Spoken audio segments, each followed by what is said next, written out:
हरिओम, मी पूजा विरा माळगावकर, काळा चौकी केंद्र. तर माझा अनुभव आहे इयत्ता 7वीमधला. मी गावच्या शाळेमध्ये होती 7वीमध्ये, आणि तेव्हा आमच्या शाळेमध्ये असा रूल आहे की 2 वेण्या घालायच्या आणि त्याला रिबन्स वगैरे बांधायचं.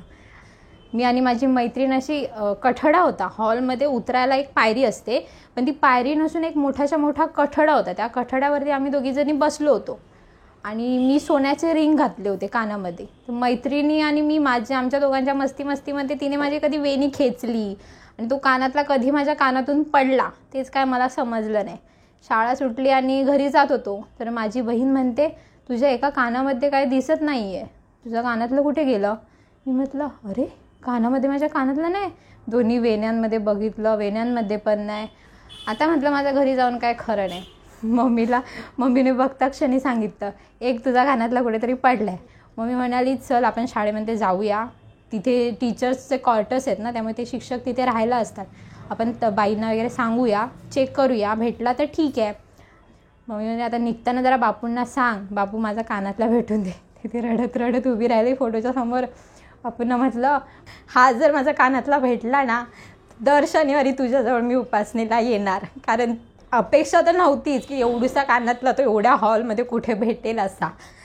शाळेमध्ये गेलीत, बाईंना सांगताना खूप रडायला येत होतं. त्या म्हणतात, अगं रडते कशाला? म्हटलं असं झालं आहे, हॉलमध्ये कानातला पडला आहे, भेटत नाही आहे. तर संध्याकाळचे 6 वाजले होते. एवढा काळोख, त्याच्यामध्ये कुठे शोधणार? आमचे ड्रॉइंगचे टीचर आले तिथे. ते म्हणतात, काय शोधताय? तर मम्मी म्हणते की हिचं कानातलं पडलं आहे, ते शोधतो आहे पण भेटत तर नाही आहे.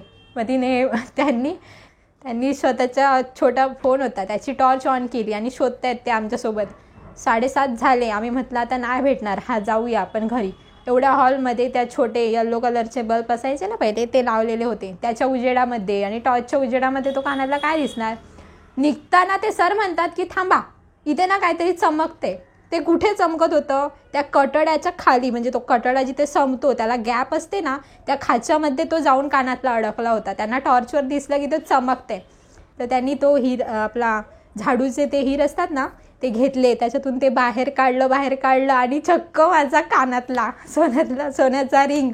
आपण म्हटलं खूप अंबन्य. मम्मी मला बोलली, बघ निघताना तू बापूला विश्वासाने सांगितलंस ना कानातला भेटला पाहिजे म्हणून तो तुला दिलाय. आत्ता त्याला जसं सांगितलंस दर शनिवारी मी तुझ्या उपासनाला येईन तसं तू कर.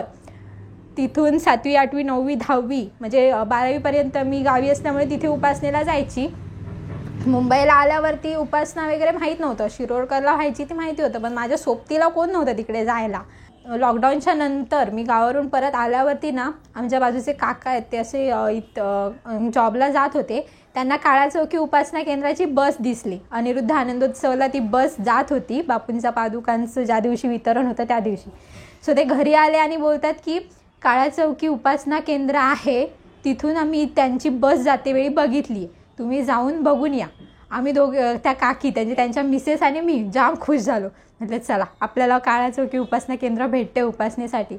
खूप अंबन्य. म्हणजे बापू आपल्याला कधीच टाकत नाही. त्याला जे आपण बोलतो ना ते तो आपल्याकडनं पूर्ण करून घेतोच. आपण विसरतो पण तो घेतो करून. आता माझी एवढीच इच्छा आहे की बापूने प्रत्येक सेवेमध्ये त्याने त्याच्यासोबतच ठेवायचं. एवढंच अंबन्य.